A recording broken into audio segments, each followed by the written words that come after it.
Hello and welcome everyone for our second webinar series for 2020 with CAR. Today we have an exceptional speaker, Professor Mark Diesendorf from the University of New South Wales.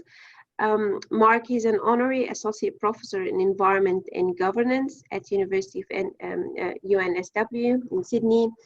And previously he was the principal research scientist in CISRO, and he's a professor of environmental science and founding director of the Institute of Sustainable Future at University of Technology in Sydney. He was the education program leader for the Australian Cooperative Research Centre for Low Carbon Living, and his latest book is Sustainable Energy Solutions for Climate Change. Please join me in welcoming Mark for today's talk. We're really looking forward to hear his talk about climate mitigation solutions in the energy sector. Thank you so much, Mark, for being with us today. We're looking forward to your talk, and thank you again, and please start and share your screen. Oh, thanks very much, Mona, and thanks everyone for participating. Just to give you a little more background, personal background, I was originally trained as a theoretical physicist, and then I sort of broadened out, and I've become a kind of interdisciplinary energy researcher. And I'm interested in the science, the technology, the economics, the environmental aspects of energy generation and use, and in energy policy. So that's the background. I've been in this field for over 40 years now, which is a bit scary. And I'm still going as an honorary now, having sort of retired. I was just hanging up the washing outside. And so I'm going to present this talk on climate mitigation solutions in the energy sector. And of course, although the focus is on climate in this talk, I'm very conscious that energy is a major source of air pollution as well. So let me go into the slideshow. I hope you can all see that on the full screen. Yep. The plan of this interdisciplinary presentation is I'll first talk very briefly about Australia's greenhouse gas emissions and possible carbon budgets for Australia, and then focus on climate mitigation in the energy sector, because energy is responsible for most of the greenhouse gas emissions as well as most of the air pollution. So I'll look at strategies, technologies, economics and jobs fairly briefly. I'll talk briefly about barriers to climate mitigation, and arising from these barriers, there are a number of lies, myths, fake news, which is being spread around, particularly about renewable energy, but also about energy efficiency solutions. So I'll focus on the main myth and bust that one, and then speak very briefly about government policies that are actually needed to facilitate the transition to a renewable energy future. So this graph shows Australia's total greenhouse gas emissions in CO2 equivalent from 1990 to, in this case, to 2016. That's where the best data is. And you'll see that there are two curves here. There's one with blue squares, and that is the complete emissions counting what we call LUCF, land use and land use change and forestry. And that was brought in by the Australian government into the Kyoto plan against a lot of protests from other countries back in the sort of 1990 period. And you can see that the advantage of bringing in land use change was that once some moves were made to reduce deforestation and so on, there was a big reduction from 1990 to to 1995 in emissions, mainly as a result of very crudely estimated emissions or emissions reductions from stopping deforestation, particularly in Queensland. The green curve is the emissions without LUCF, and you can see that that curve rises from 1990 all the way up to about 2012, and then it dips for a short period, and that was the period when Australia had a carbon tax from mid-2012 to mid-2014. Then there was a change of government and the non-LUCF emissions increased again. And right now, they're sort of increasing slightly while the emissions with the land use are more or less horizontal. So that's the current situation. And being a rather wicked fellow, I've labelled the periods in which different governments were in power. You can see ALP, then the coalition, then the ALP, which included the reduction in the green emissions, and then the increase again under the coalition government. However, that's an oversimplification because land use is mainly the responsibility of the states. Okay, so these are Australia's emissions. What is Australia's share of the global carbon budget? Because as you know, carbon dioxide has a long residence period in the atmosphere. And so there's only a certain amount of carbon dioxide that could still be released if we want to keep the Earth's temperature below 2 degrees or 1.5 degrees. So in this slide, I'm asking, what is a fair carbon budget for Australia? And if we measure from the beginning of this year, one major estimate of the remaining global CO2 emissions budget for a 2 degree C target is 1,100 gigatons, 1,100 billion tonnes, and it's about a third of that for a 1.5 degree target, 340 gigatons. I'm focusing on carbon dioxide because that's the best greenhouse, well, it's the major greenhouse gas, but it's also the one we can estimate most accurately. And now if we compare, if we look at the 1.5 degree target of 340 gigatons, the annual global CO2 emissions are about 37.5 gigatons. And Australia's 2017 CO2 emissions were 381 megatons per year of CO2. If we count the other greenhouse gases, it goes up to 530. And we are, in fact, one of the biggest per capita greenhouse gas emitters in the world. Okay, now how do we calculate Australia's share of the remaining global budget of 340 gigatons for a target of temperature increase of only 1.5 degrees above the pre-industrial level? And there's actually an infinite number of methods for doing this, and I'm just going to mention 2 of them. And each of these methods has different ethical implications. So the first method that I suspect the Australian government would like very much is called grandfathering. And what this means simply is that currently Australia is emitting directly about 1% of global CO2 emissions. And so if we take 1% of the global carbon budget remaining, that gives us 3.4 gigatons left that we could emit. And at current levels, that's 9 years of current emissions. So even with grandfathering, we haven't got much time. 18 years if we have a linear reduction from the current level to 0, but in fact, there is no reduction going on for the last 4 years. What if we take a different scenario based on human rights, that every person on this planet has equal rights and therefore an equal quota of emissions on this planet? Well, in that case, Australians only have 0.33% of global CO2 emissions, which is 1.1 gigatons, which is only 3 years of current emissions. So you can see how the different ethical positions give us entirely different results.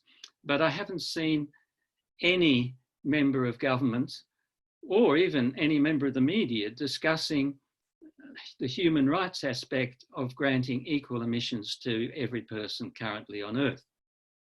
Okay, so that's the sort of background about, and that's the challenge. What's Australia's current situation in greenhouse gas emissions? I'm trying to advance the slide, but it doesn't want to go. Oh, here we go. Okay. So the pie shows the distribution among sources of Australia's different greenhouse gas emissions in 2018. And if we start at the top in the grey, electricity is the biggest single source, electricity generation, a third of our emissions. And then going around clockwise, heat, basically heat, stationary energy excluding electricity, so non-electrical heat is 19%.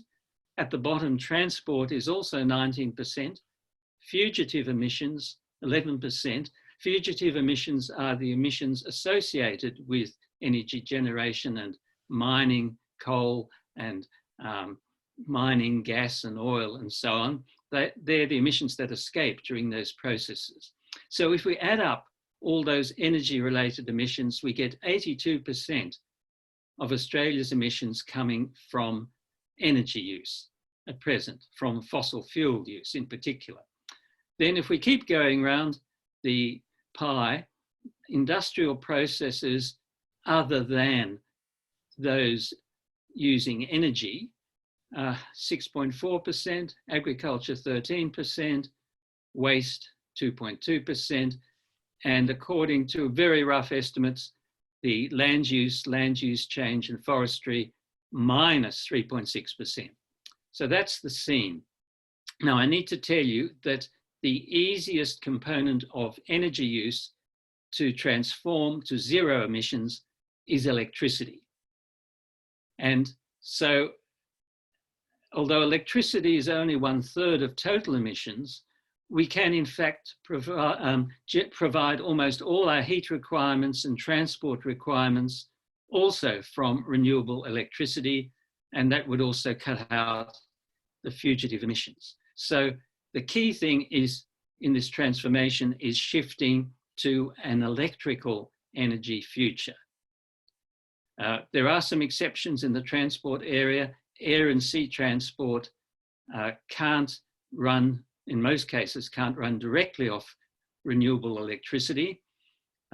Jumbo jets with solar collectors on their wings, there's not going to be enough solar collection to power a jumbo jet, for example, directly. So in the case of air and sea transport, we're going to have to use renewable electricity to generate liquid or gaseous fuels to use in air and sea transport.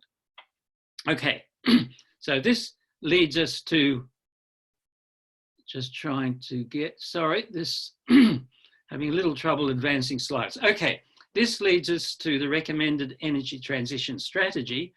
And to all of us who work in the energy area, and particularly the clean energy area, this is kind of obvious, but it doesn't seem to be obvious to some politicians and a large section of the media. So first we need targets, and not just a target for 2050, which our states and territories have, but 5-year period targets. We can't afford to wait to 2049 to start taking serious action. Then the next step is to rapidly replace fossil fueled electricity with renewable electricity, and then replace fossil fuel use in heating and then in transport with renewable electricity as a fuel. Also very important is to greatly increase the energy efficiency of our buildings and our energy using appliances.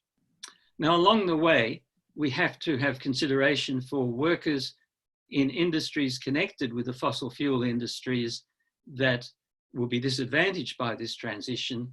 And so we must have government policies to assist workers either by retraining or by payouts and and general assistance in making that transition. But as you'll see, there's really not that many workers involved. We also have a huge opportunity, as some people have pointed out, to develop an Australian export industry to export renewable electricity instead of exporting coal and gas. And Australia is essentially the equal biggest exporter of coal in the world and is becoming the biggest exporter in natural gas in the world as well. Now, how do we export renewable electricity? It may be possible to build a transmission line across to Asia, but such a huge undertaking has never been done. And it may be easier to use rather renewable electricity to split water and produce hydrogen, and then export the hydrogen, or better, combine the hydrogen with nitrogen from the atmosphere to form ammonia, which is easier to handle than hydrogen, and then export the ammonia in liquefied natural gas tankers. And also we can use hydrogen or ammonia as a fuel for air and sea transport. So that's the recommended energy transition strategy that is widely understood, particularly in the renewable energy area, but not so widely understood beyond.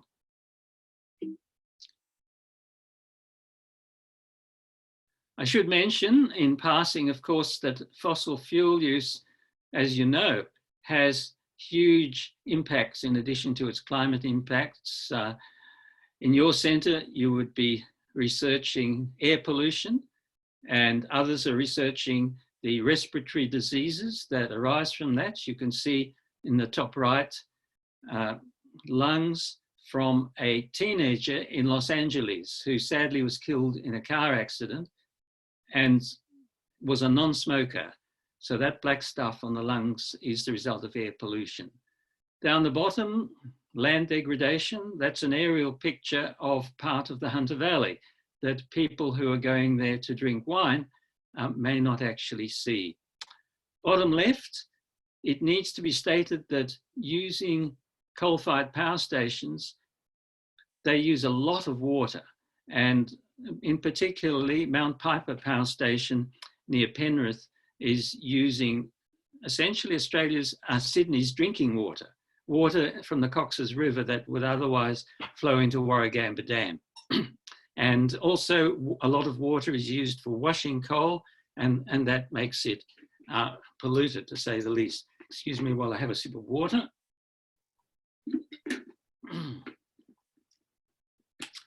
And also it has to be said now that because renewable energy, the main sources of bulk renewable energy, solar and wind, are now cheaper than fossil fuels, if we implement renewable energy, your electricity bills will go down.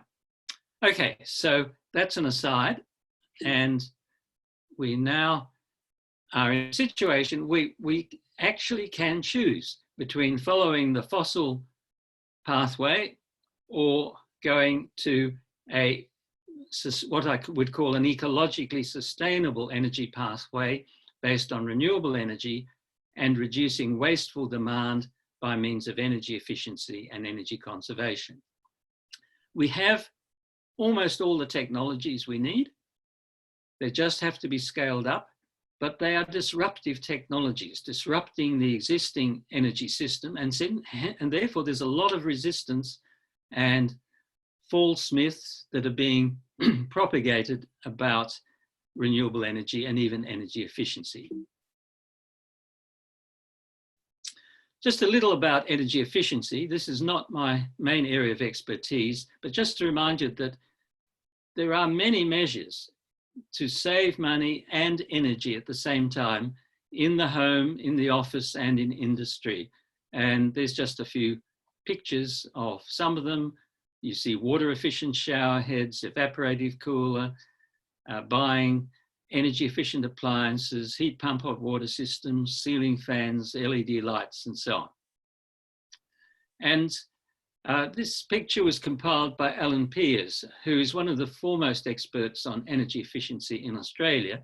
And what it shows is the annual residential average annual residential electricity use in a 2 to 3 person all-electric home in 3 different years, 2014, 2019, and the best now. So on the left, you can see heating and cooling, and back in 2014, the dark coloured bar shows the typical 2014 stock. The orangey brown bar shows the 2019 stock, huge reduction. And what is available now, the best now, although it may not be necessarily the cheapest, another huge reduction. And similarly with hot water, which is another huge energy user, and a number of the other sources.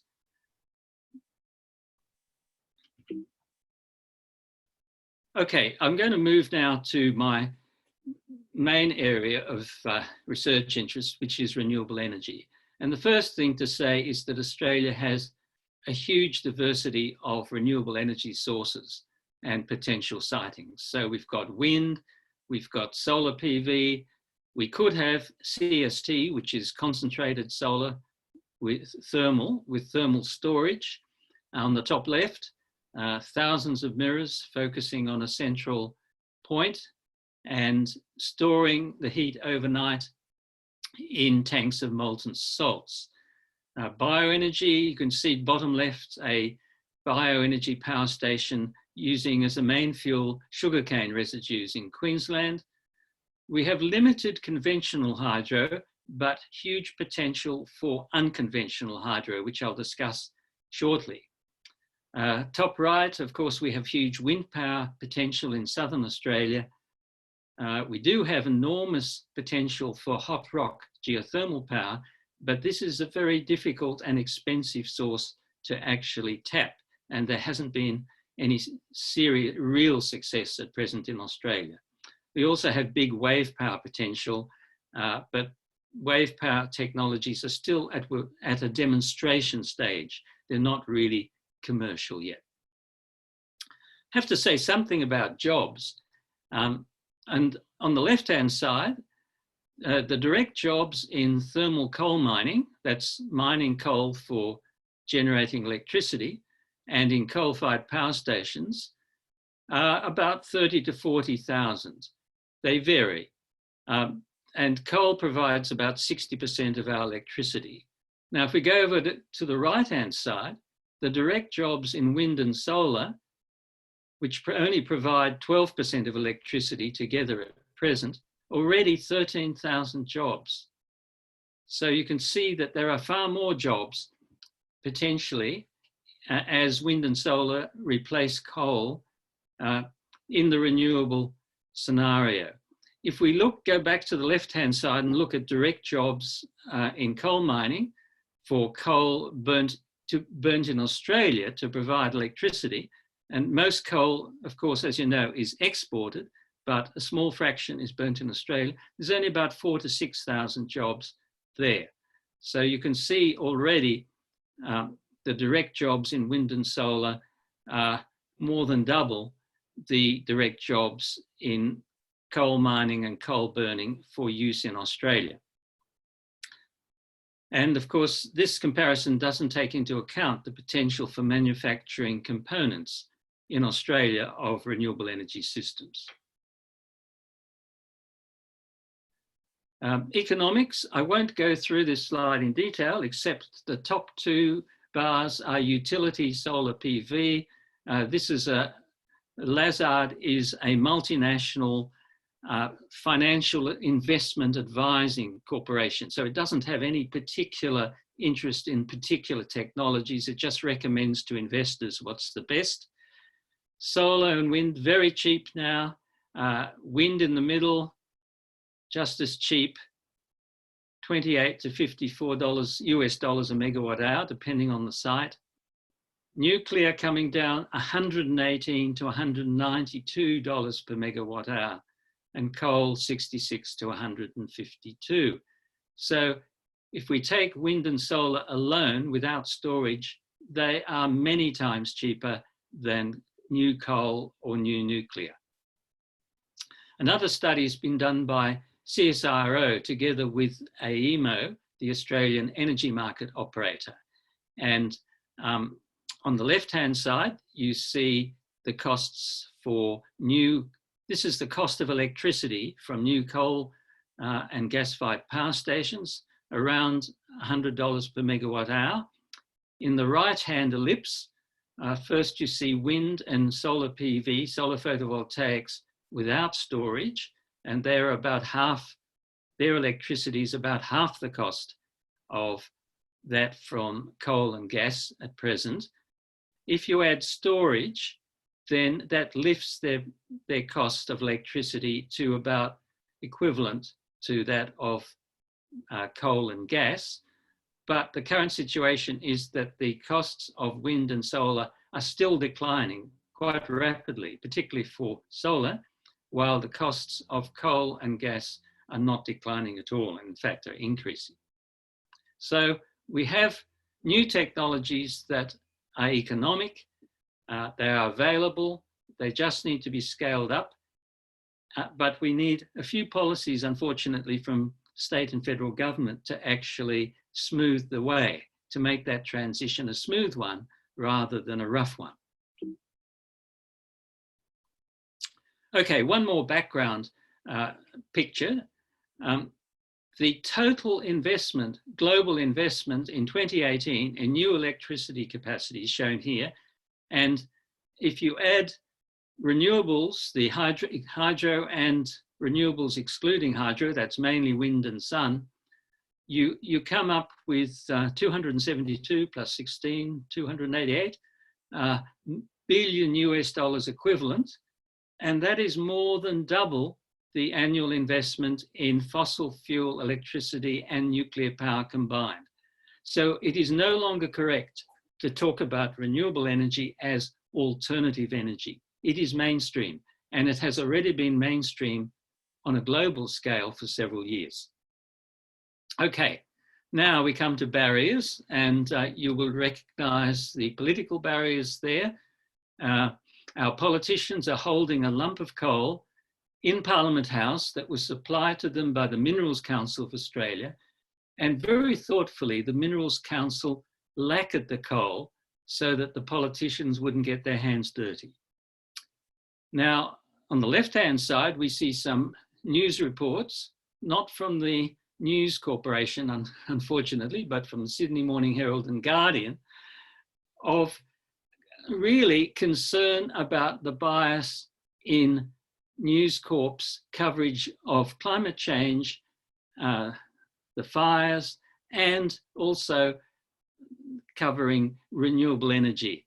And so James Murdoch is one of the owners of News Corp, and even he has come out and accused his family's global empire of promoting climate denialism and generally irresponsibility.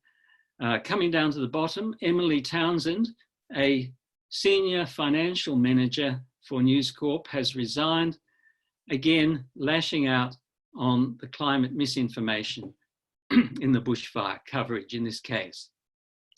So that's what renewable energy and energy efficiency are up against. A massive campaign of denial. That's not me saying it, I'm simply quoting people from within News Corp.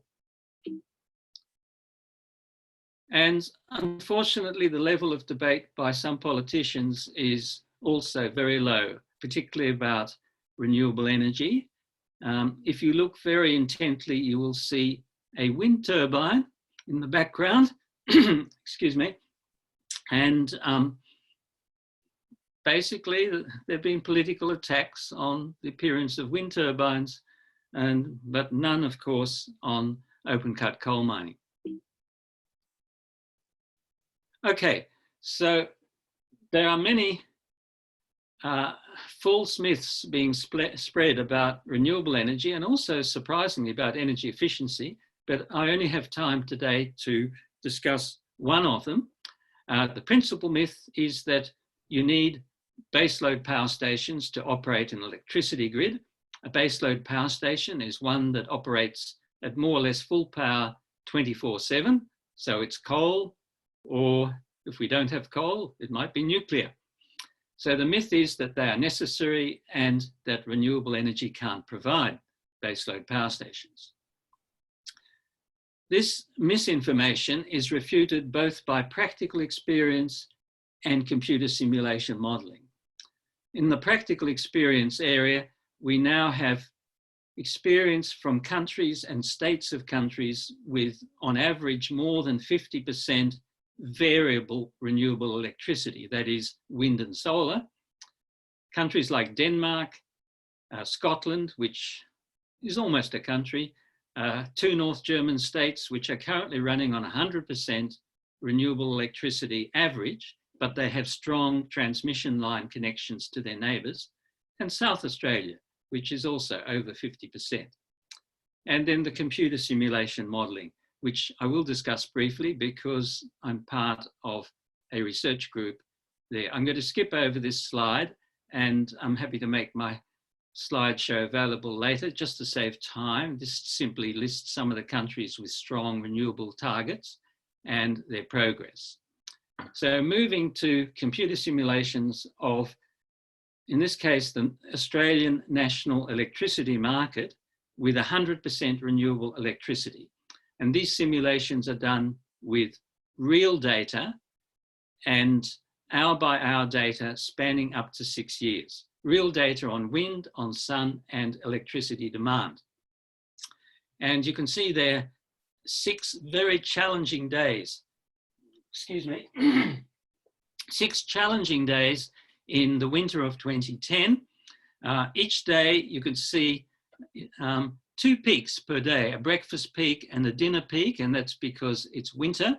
In summer, you'd see 1 peak in the late afternoon and early evening.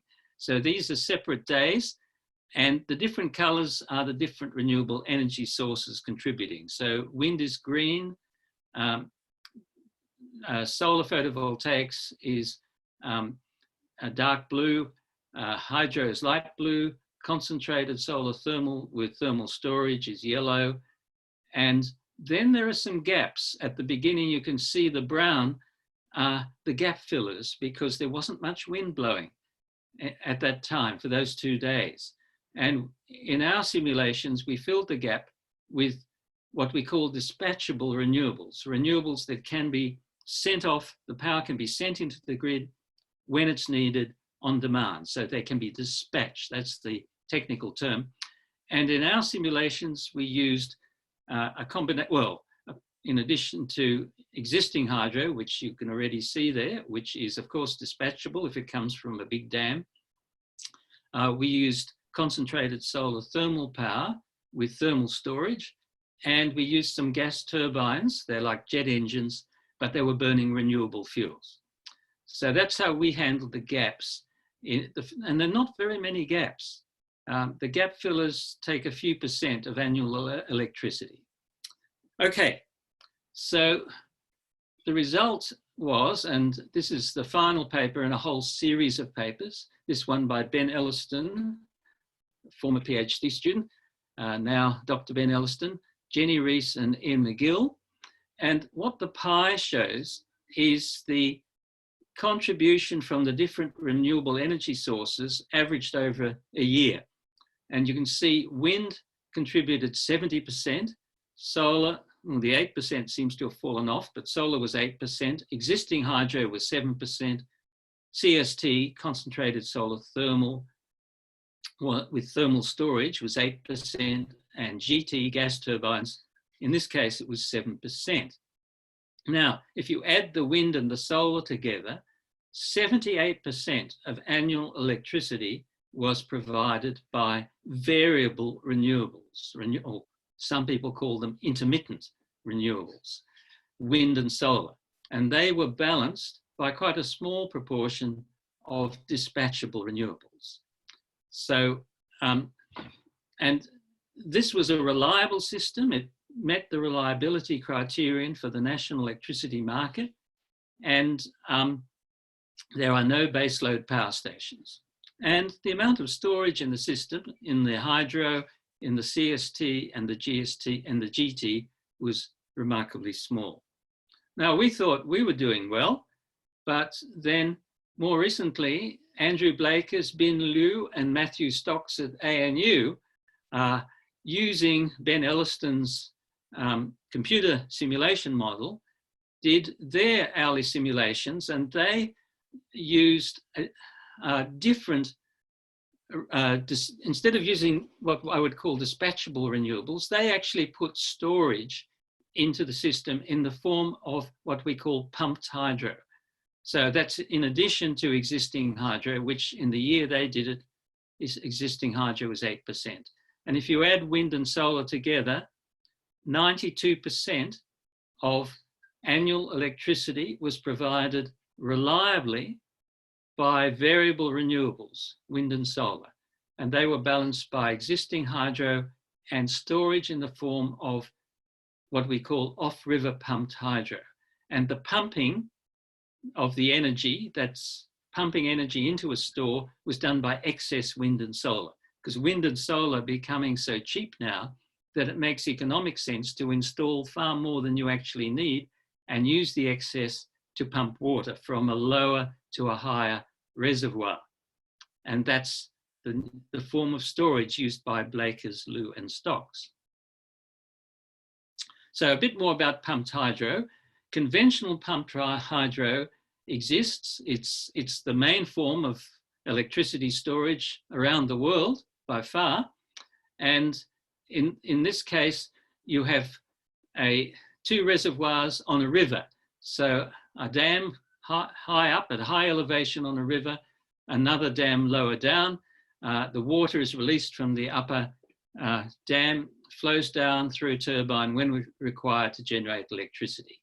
And Australia has some limited pumped hydro. Tumut 3 on the Snowy scheme, for example, is a pumped hydro scheme. The new concept is off-river pumped hydro, where you don't need a river at all. You don't need lots of water. And that's really important for Australia. So here we have small dams, but big differences in elevation. So we can supply high power for short periods of time, hours or days. And in the picture, you can see this is a pumped hydro scheme in Japan. The bottom reservoir is the ocean, and the top reservoir is a small reservoir built on the top of the cliffs above the ocean. And you can use the ocean as a lower reservoir. You can use a mine shaft. There's a whole range of options. And according to a study by Blakers et al., there are thousands and thousands of potential sites for off-river pumped hydro in Australia. The beauty of them is that the water flows in a circuit. It isn't lost, or very little is lost from evaporation. And so it's very ideal for dry country. Okay, so what I'm saying is we've got the technologies. They just need to be scaled up, expanded. They are cost effective. Batteries have a role too, but their role is mainly for very short-term storage, because it is quite expensive to store energy in a battery for long periods of time, for a day or more, for example. So how do we get some action, and who is taking action? And I'm glad to say that action is now being taken not only by households. Over 22% of Australian households now have solar electricity on their roofs. Many businesses, shopping centres, schools, a whole range of communities. On the bottom right, you see a scene from the Hepburn Wind Farm, which is a community wind farm in Victoria. Two large wind turbines built as a cooperative by members of the community. And I have to declare an interest. I'm one of the thousands of shareholders in the Hepburn Wind Farm. Many industries now, particularly mining industries and minerals processing, are now going to renewable energy, particularly solar. And some governments, some state and quite a number of local governments are now going 100% renewables. Now, in many cases, they can't generate 100% renewables, but they can buy into part of a solar farm or a wind farm, and that's happening now quite widely. So there are action takers, but we really need more action. And unfortunately, there are some things we still need action from governments. And I'll just pick out 3 main ones, and then hopefully we'll have plenty of time for discussion. The first problem now is that for large-scale wind and solar, existing transmission lines are becoming congested, and they really need upgrading, and we need a few new key transmission links, for example, joining South Australia directly to New South Wales. And the idea put forward by the Australian Energy Market Operator is to create renewable energy zones where there is high potential for renewable energy and sometimes storage. So here are 3 zones shown, proposed by the New South Wales government. The Central West Energy Zone is actually likely to go ahead. So the whole idea with the renewable energy zone is you've got several different renewable energy sources, maybe wind and solar, and maybe some storage, and a single transmission line joining them to the main grid. So a lot of money can be saved in that way. So the Central West Zone is under negotiation between New South Wales and federal governments, but the federal government, in return for putting some money in, wants fracking for gas in New South Wales and wants an extended lifetime for a coal-fired power station.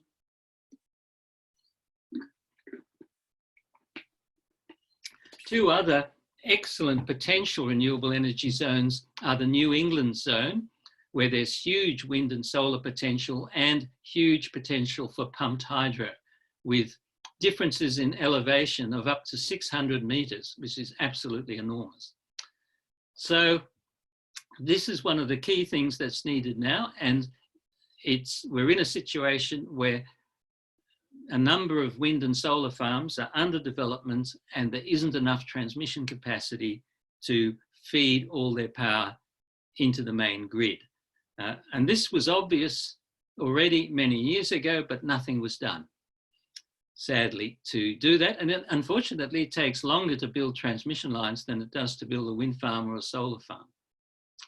The second form of action we need is to put some government resources into storage or dispatchable renewables. Now, these technologies are more expensive than wind and solar, and they need some dedicated funding. We have the institutions for making that funding. ARENA is the Australian Renewable Energy Agency, and it funds research, development and demonstration via grants. And the Clean Energy Finance Corporation, which lends money, finances, and is actually making a profit in doing so. But the current situation is that ARENA funding will be exhausted this year, and there seem to be no moves by the federal government to extend its funding. You can see some of the pictures of different types of storage. Top left is, of course, the big battery, the Hornsdale Power Reserve in South Australia, that has been performing superbly and actually saving enormous amounts of money for the South Australian government. In the centre, concentrated solar thermal with thermal storage, which we don't have on any scale in Australia. It is still expensive.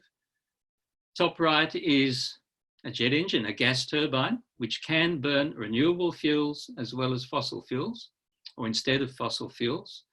Conventional hydro on the bottom left, and 2 pumped hydro schemes. The one on the bottom right is a proposed scheme, the Kidston pumped hydro scheme in Queensland, and it already has, it's a disused mining site and already has 2 reservoirs potentially, so that is under development. The third action is completely non-technical. It really requires a revision of the rules of the national electricity market, revision of its objective, its structure and its rules, because the market was designed originally at a time when we had mostly large central power stations feeding power one way to industry and to other consumers. And we now, on the bottom, we have a new system, much more distributed, with millions of power stations, Some of us have those power stations on our roofs, and instead of just being consumers of power, we are becoming prosumers. We are generators. We feed into the grid. And unfortunately, the market structure, objective structure and rules that was the original design is unsuitable for the current system. Desperately needs revision, a very difficult thing to do. And finally, a bonus would be if we could restore the carbon price, you know, the big new tax, but that tax can be returned to every citizen as a dividend. So it wouldn't cost individual citizens anything. It would give industries an incentive to move away from renewable energy because they would be paying it, but the money will be coming back to every citizen. So that's quite a good scheme. It's a tax that is returned to everyone in equal amounts, but it doesn't look very feasible politically at present. I'll skip that. And so finally, we know what policies are needed from federal and state government. I would say local government is probably the leader, despite the fact that it is fairly impoverished. How do we get governments to really act? And really, an essential part of the democratic process is pressure from citizens. Governments receive a lot of lobbying from the big polluters. It really is time that citizens pressed more strongly, non-violently, for action by government and by business to move this transition before we are in a situation of irreversible, completely irreversible change. So there is a way forward. We have the technologies. They are mostly affordable. Most of the action is actually now coming from households and industries and the commercial sector in moving towards renewables, but they are roadblocks, and we really do need government to get moving. Some state governments and the ACT, Victoria, South Australia have been doing wonders. Tasmania is already almost 100% renewable with its huge hydro potential and increasing wind potential. But we need more action from New South Wales and Queensland and Western Australia. So I'll stop there and hand over to you, Mona, for some discussion. Thank you so much, Mark. That was a phenomenal presentation today and very informative. And I will just get back now to our audience and check the if they have any questions. So actually, I have a question on the chat from Sylvia. So she's saying, as someone with a bit to do with refugees from the Middle East, I have heard quite a lot about how the wars and oppression funded by the fossil fuel sales is another cost, as well as pollution, water use, etc. I think it's more of a comment more than of a question, actually. Yeah, well, maybe I'll just comment myself that it's true that, of course, the involvement of the United States in the Middle East is because they're a major oil producer. If they were selling bananas, or there wouldn't be any interest in the US and other countries in trying to control what happens in the Middle East. We have more questions coming from Jane and from Jeff. Jeff, do you like to unmute yourself and ask your questions? My question's the same as Jeff's, so I'll leave it to Jeff. Yeah, you go ahead, Jane. It's fine. Yeah, well, I really had the same question. I just wondered with, you know, obviously this is a difficult time with COVID-19, but are there any opportunities because people are using less power and enjoying a cleaner environment, and I wondered if there are any opportunities. There are huge opportunities at present because many people are now at home. The opportunities are to make their homes more energy efficient, and I haven't really focused on that, but there are huge opportunities. I've gone a certain distance with my own home, and really a lot of the energy efficiency measures pay for themselves in just a few years. There's always an upfront cost with energy efficiency, but they certainly pay for themselves. And also for if you have sunshine on your roof and if you use electricity during the daytime, putting solar on your roof is a no-brainer. It is now much cheaper than buying electricity from the grid. Solar can be anything from down to 1/3 of the cost of grid electricity. Grid electricity at a retail price is typically around about 30 cents a kilowatt hour. If you work out what it costs to put solar on your roof, taking the capital cost and any operating cost into account, you're basically paying somewhere 10, 12 cents a kilowatt hour for electricity over the lifetime of your system. I have to confess that from experience at this stage, that if you install a battery, it's really not yet cost effective for most households to install a battery, but some of us have done it anyway because it's a thrill occasionally when there's a blackout to be the only house with the lights on. I'm just kidding. I also have a professional interest in seeing how these systems perform. And as more and more people move towards electric cars, there's the potential for using the batteries in the electric car as storage for your residential solar as well. So you can not only have electricity transferred between your car back and forth and the grid, but also transferred back and forth between your home and the car. That is certainly, it's possible now, but before it becomes common, it'll take a little time, a year or two, for that to become more common. So thanks, Jane. And Jeff, was it? Yes. Thank you, Mark. We have more questions coming. So we have a question from Anne, and she's saying, could you please explain how the dispatchable renewables works again? Yes, a dispatchable renewable source is a renewable source that has some form of storage integrated with it. So hydroelectricity with a dam, the water is stored in the dam, and that's essentially the energy, because if the dam is elevated and water flows downhill, that energy can be released to turn a turbine to generate electricity.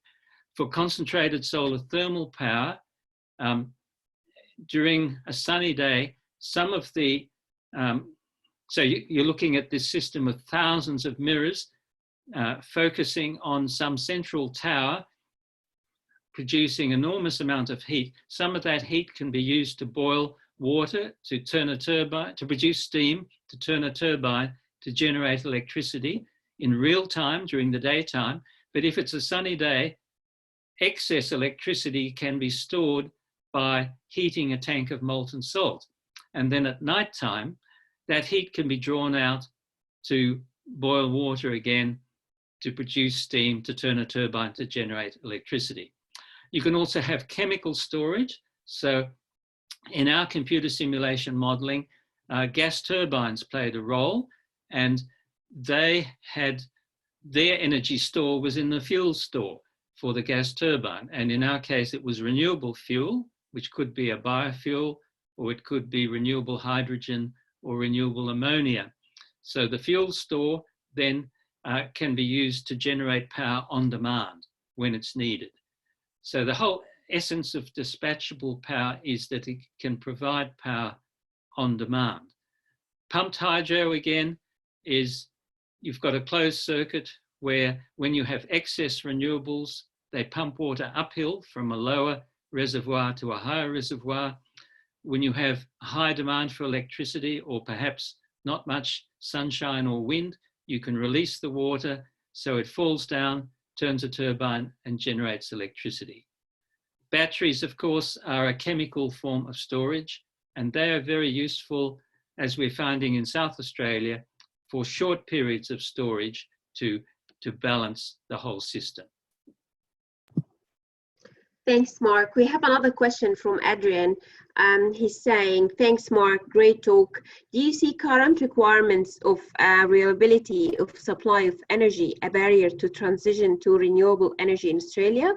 Are they unrealistic? Well, the grid, the national electricity market, the whole electricity network, mostly works on alternating current. And the reason is that it's easy to transform alternating current between different voltages.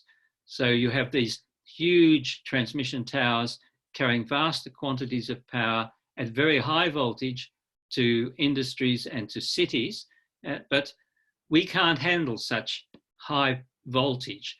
You can think of voltage a bit like the pressure of water in a pipe, and we have water is delivered to our cities through big pipes pumped under very high pressure. We couldn't run that through a tap, so that pressure has to be reduced, and so we can use water at a certain pressure in our homes. And it's the same with electricity. You have to reduce the voltage, the pressure, to allow the electricity to be usable in the home. Now, direct current has some advantages for long distance transmission because the energy losses are less. So if we want to have a very long transmission link, for example, between South Australia and New South Wales, it might make sense to convert the alternating current to direct current, and then when it gets to New South Wales, for example, from wind power in South Australia, to convert it back to alternating current, which we can manage more easily. The problem with using direct current more widely is that it is very expensive to convert between AC and DC. And so it only makes sense for long distance high voltage transmission. So nowadays, our electricity networks are based on alternating current, AC, but there is a limited role, particularly for very long distance transmission, for direct current. And in fact, the transmission link that joins Tasmania to Victoria under the Bass Strait is a direct current link. Thank you, Mark. We have another question from Jeff. He's asking you, do you think the transmission system can be transitioned without the government leadership? Short answer is no. Okay. Well, government leadership is perhaps a euphemism. Government has to be pressured to follow the lead of energy experts to actually provide the infrastructure that is necessary for a renewable energy future.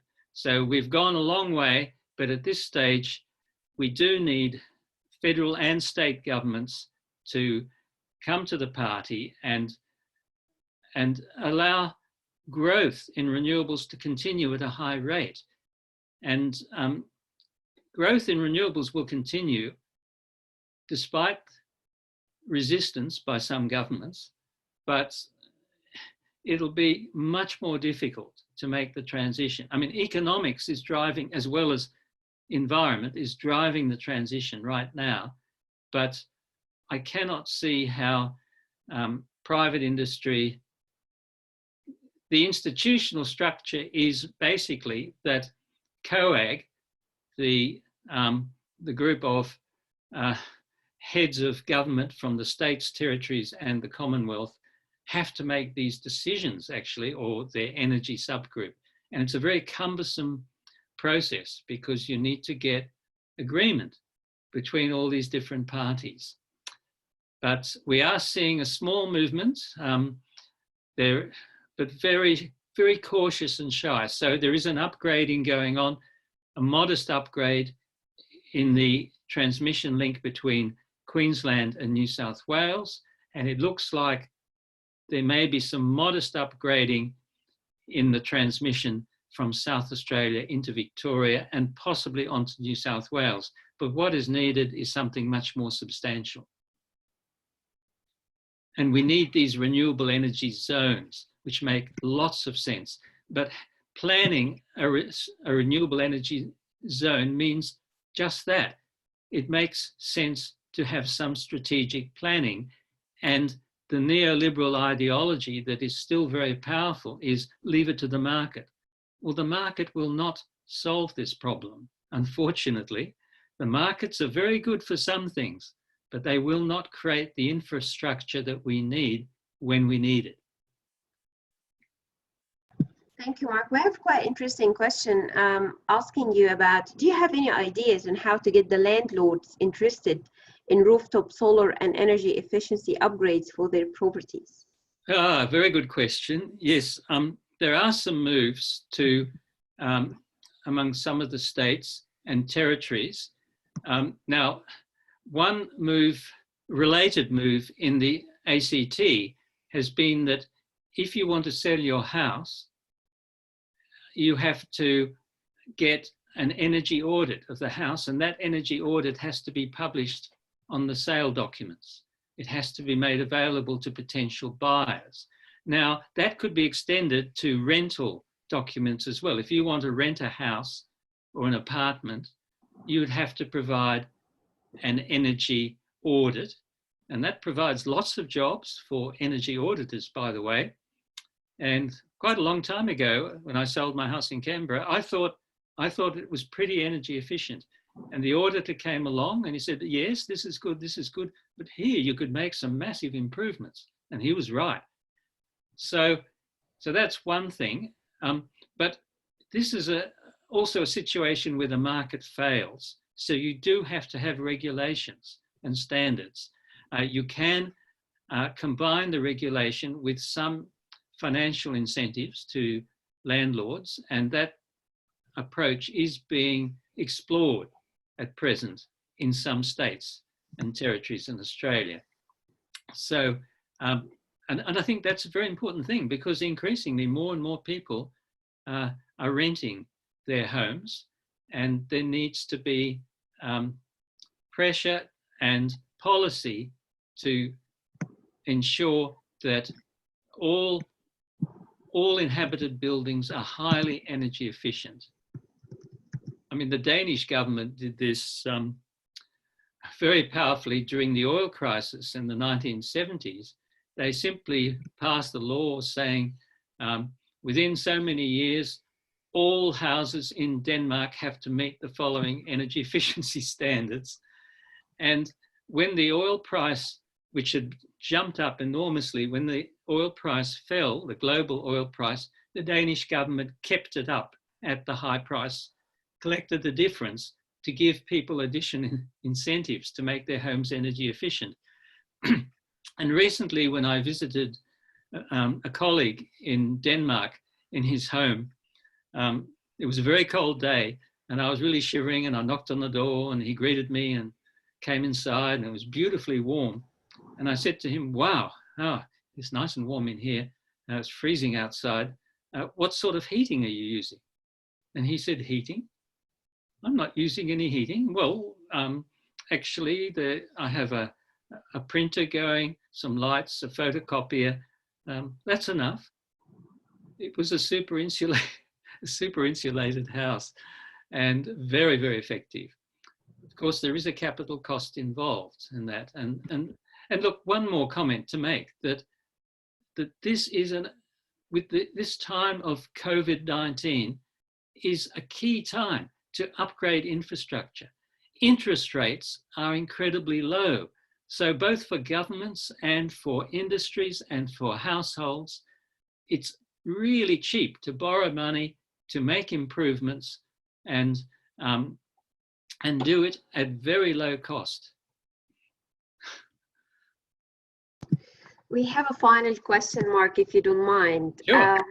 Actually, it's in addition to the previous question.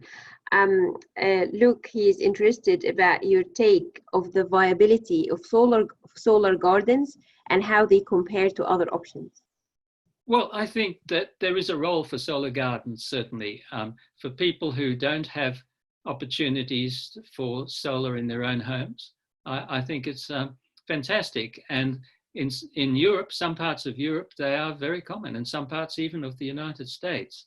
So definitely all strength to solar gardens. Some local governments are giving some support, not so much financial support, but perhaps in some cases making land available and also providing information to assist solar gardens to be set up. I see solar gardens as very similar to community renewable energy projects, or you could classify them as a type of community renewable energy project. And what I should emphasize is that in Germany and Denmark, their solar and wind industries, respectively, were based on community projects. So initially, the hugely successful export industry of wind turbines in Denmark grew out of community projects to collectively buy wind turbines.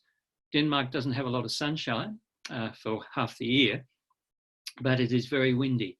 And then government passed legislation to make it easy for a group of people, it might only be 2 farmers, to get together, to borrow money, to purchase a wind turbine.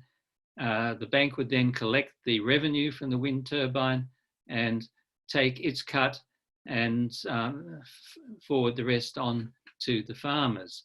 And in Germany, there are hundreds, literally hundreds, many, perhaps even thousands of community solar projects. In Australia, we're still in the early stages of community solar. We have at least 2 community wind farms, the Hepburn wind farm I mentioned before, and one on the south coast of Western Australia. We have now dozens of community solar projects either operating or under development, scattered around the country already. And it's a wonderful thing to do, to get together as a community and as long as at present, keeping the appropriate physical distance, one can get together and actually get a project on the ground.